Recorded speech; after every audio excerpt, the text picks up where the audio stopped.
So the Los Angeles Dodgers are already 5-0 for the start of the 2025 season, and love them or hate them, no matter what you think about them, they definitely look like they could be the best team ever assembled in MLB history.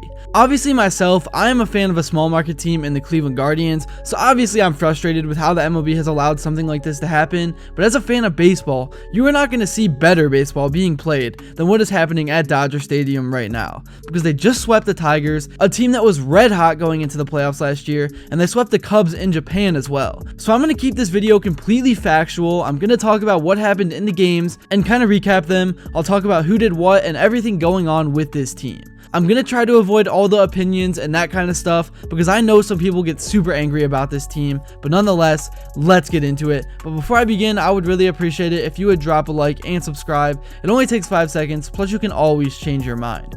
We are on the road to 50,000 subscribers, and with your support, I believe that we can get there super fast. Alright, so starting off recapping the most recent win for the Dodgers, we got to watch Roki Sasaki pitch, but it was not what everyone was hoping for. But nonetheless, the Dodgers were able to overcome a bad start, and the bullpen had his back. The Tigers in the top of the first inning started things off like they were shot out of a cannon. Zach McKinstry singled to left center, Spencer Torkelson singled, Cole Keith walked, and then Manny Margot singled to drive in a run, and then Trey Sweeney walked to bring in a run to give Detroit a 2-0 lead. But the Dodgers counterpunched right away when Freddie Freeman with 2 outs launched a 424-foot home run to cut the lead in half, and then in the bottom of the second, Michael Conforto doubled to right to score Andy Pages, and we had ourselves a tie ball game. Moving on all the way to the bottom of the 5th, Shohei Ohtani was intentionally walked with 2 outs, which was kind of a big mistake because Teoscar Hernandez then doubled to score 2 runs. I get the thinking of not wanting to pitch to Ohtani, but the Dodgers are overloaded with talent. The next guy in line can beat you just as bad, and that is what we saw.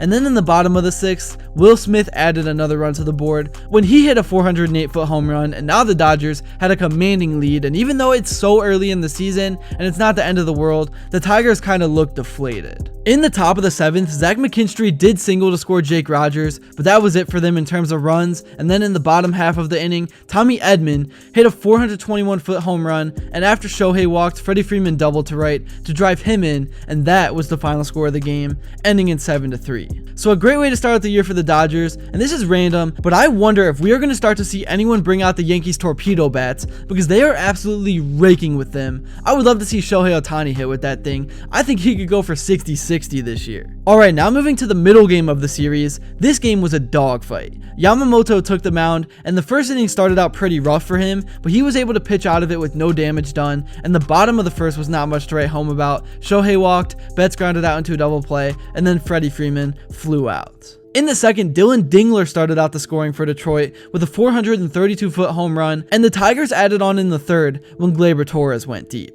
The next few innings were pretty dry. We saw some good pitching, and Freeman broke the pitcher's duel in the bottom of the 6th, hitting a 2-run home run to tie the game, and all of a sudden, the momentum completely shifted. And then the magic started to happen in the 8th, really for both teams. This became an electric game. Mookie Betts homered to give the Dodgers the lead, and the top of the 9th, Manny Margot singled to tie the game at 3, and on to extras we went. And the Tigers actually kind of looked like they put the game to bed when Dylan Dingler tripled to left center to score 2. But then the Dodgers went ham in the bottom of the 10th. Michael Conforto doubled to left, and then Will Smith singled to tie the game up, and with 2 runners on, Mookie Betts ended the game with a 392-foot bomb to left center to give the Dodgers a huge 8-5 win. Now on to opening day. Well, not for the Dodgers because they of course played 2 in Japan, but for the MLB it was the official opening day, and Blake Snell took the mound in this one, who was just another added weapon to the Dodgers arsenal. When he signed with them, I was like, okay, this is officially getting out of hand, but nonetheless, he got the start in this game,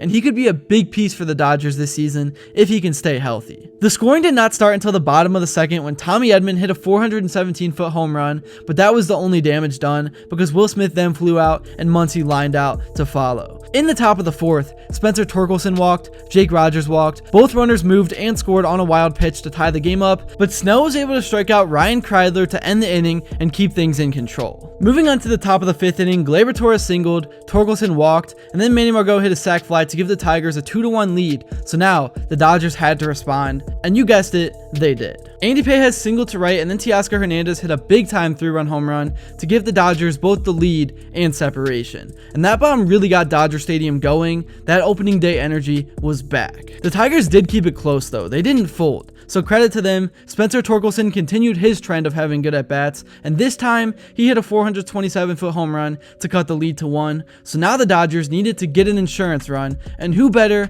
could you call on for that than Shohei Ohtani, who stepped up to the plate and launched a ball to deep right center, and that home run ended up being very crucial because Carpenter was able to hit a sac fly to bring in McKinstry, but that was all the Tigers could get as Blake Treinen finished the job. So for the Dodgers, they came back from Japan right where they left off. The Tigers definitely came into this series thinking they could make a big statement, trying to bring last year's momentum into the start of this season, and the Dodgers are so good that I saw articles from Detroit talking about how the Tigers prove they are a good team while getting swept. So like I said, you can have your opinions about the Dodgers, and if they are ruining baseball or not, I have mine, but nonetheless, we are watching greatness. We will never see a more complete team than this ever again. Here's what some of the guys had to say following these wins. Pretty strong.